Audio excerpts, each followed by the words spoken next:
ರತ್ನಮ್ಮ ಅಂತ ನಂಜನಗೂಡು ತಾಲೂಕು ಹುಬ್ಬಳ್ಳಿ ಹೋಗಿ ಸಿಗ್ಮಳ್ಳಿ ಅಂತ ಬಹಿಷ್ಕಾರ ಹಾಕಿದ್ದಾರೆ. ಅಂದರೆ ಬಹಿಷ್ಕಾರ ಅಂದರೆ ಡಿ ಜಿ ತಂದಿದ್ರು. ಆ ಡಿ ಜಿ ತಂದಾಗ ನಂಗೆ ಅದೇನೋ ಅಂತ ನಮ್ಗೆ ಗೊತ್ತಿಲ್ಲ.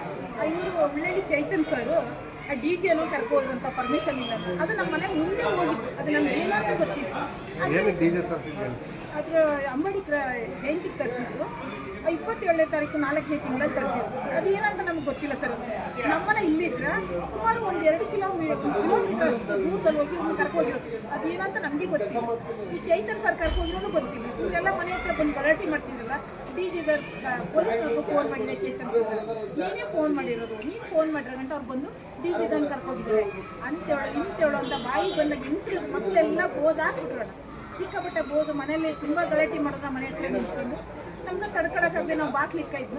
ಆಮೇಲೆ ಏನು ಮಾಡಿದ್ರು, ಬೆಳಗ್ಗೆ ಊಟ ಸೇರಿಕೊಂಡು ಇಲ್ಲ ಹೇಳು ಡಿ ಜಿ ಅವ್ನಿಗೆ ಫೋನ್ ಮಾಡಿದ್ಲು, ಇವಳಿಗೆ ಬಹಿಷ್ಕಾರ ಹಾಕಿ ಅಂದ್ಬಿಟ್ಟು ಬಹಿಷ್ಕಾರ ಹಾಕ್ಬಿಟ್ಟು ಊರವರೆಲ್ಲ ಸೇರ್ಕೊಂಡು. ಆಗ ನಾವಲ್ಲ ಕೇಳಿ ಚೈತನ್ ಸರ್ನೇ ಕೇಳಿ, ಇದಕ್ಕೆ ಪೊಲೀಸ್ ಸ್ಟೇಷನ್ ಅವ್ರಿಗೆ ಕೇಳಿ ಹೋಗ್ಬಿಟ್ಟು ನನ್ನ ಫೋನ್ ಮೇಲೆ ಕೊಡ್ತೀನಿ ತಗೊಂಡೋಗಿ. ನಾನು ಫೋನ್ ಮಾಡಿಲ್ಲ, ಗೊತ್ತಿಲ್ಲ ನಂಗೆ.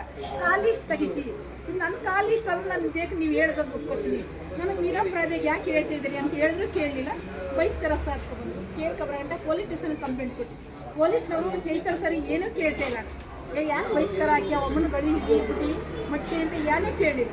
ಒಟ್ಟಿನಲ್ಲಿ ಚೈತನ್ ಸರ್ ಮಾಡಿರೋ ಕೆಲಸಕ್ಕೆ ಇವತ್ತು ನಾವು ಬಲಿಯಾಗಿ ನಮ್ಗೆ 1 ಲಕ್ಷ ದಂಡ. ನಿಮ್ಮನ್ನು ಯಾರು ಮಾತಾಡ್ತಾರೋ ಅವರು 5,000 ಒಂದು ಕೊಡಬೇಕು ಅಂತ ಬಹಿಷ್ಕಾರ ಹಾಕಿದ್ದಾರೆ. ನಮಗೂ ಭಾಳ ಹಿಂಸೆ ಆಗೈತೆ. 4 ತಿಂಗಳಿದ್ದೀವಿ ನಾವು. ಸತ್ತವ್ರ ಮನೇಲಿ ಯಾವ ಥರ ಇದ್ದೀವಿ ಅದೇ ಥರ ಇದ್ದೀವಿ.